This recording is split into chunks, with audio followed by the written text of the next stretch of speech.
असार 15 को हजुरहरू सबैलाई मङ्गलमय शुभकामना छ। असार 15 दही चिउरा खाने दिन।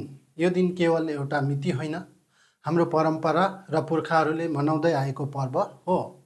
तर आधुनिकताको दौरमा हामी यस्ता चाडपर्वहरू बिर्सिँदै गइरहेका छौँ।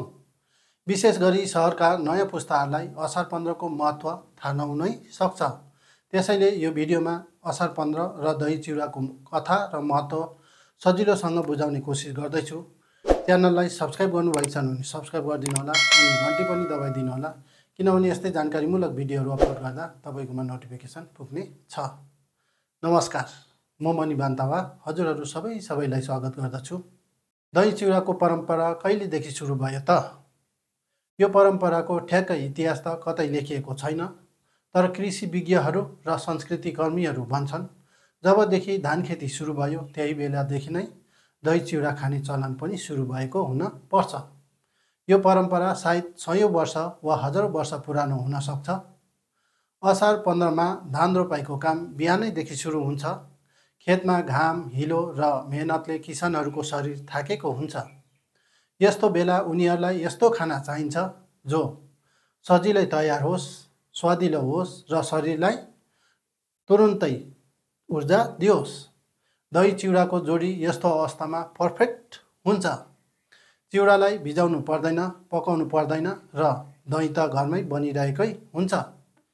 यो खाना तुरुन्तै तयार हुन्छ, खेतमै बोकेर लान पनि सकिन्छ र खाएपछि तुरुन्तै ऊर्जा पनि दिन्छ। हाम्रा पुर्खाहरूले यो कुरा राम्ररी बुझेका थिए, त्यसैले असार 15 मा दही चिउरा खाने चलन भएको हुन पर्छ। अब कुरा गरौँ दही चिउराको स्वास्थ्य लाभको बारेमा।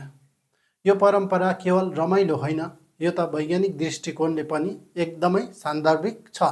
दहीमा प्रोबायोटिक्स हुन्छन् जसले हाम्रो पाचन प्रणालीलाई स्वस्थ राख्छ। खेतमा लामो समयसम्म काम गर्दा पसिना बग्छ, शरीरमा पानीको कमी हुन्छ। दहीले शरीरलाई चिसो राख्नमा मद्दत गर्छ र पाचनलाई पनि सहज बनाउँछ। चिउरामा कार्बोहाइड्रेट हुन्छ जसले शरीरलाई तुरुन्तै ऊर्जा दिन्छ।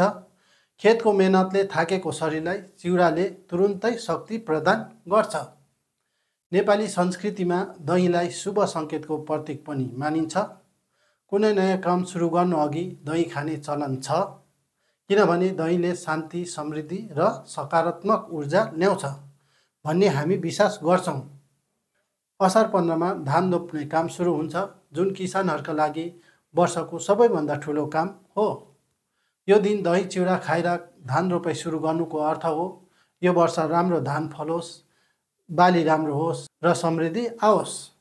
त्यसैले यो दिनमा दही चिउरा खानु केवल पेट भर्ने कुरा होइन, यो त हाम्रो आशा, विश्वास र समृद्धिको प्रतीक हो।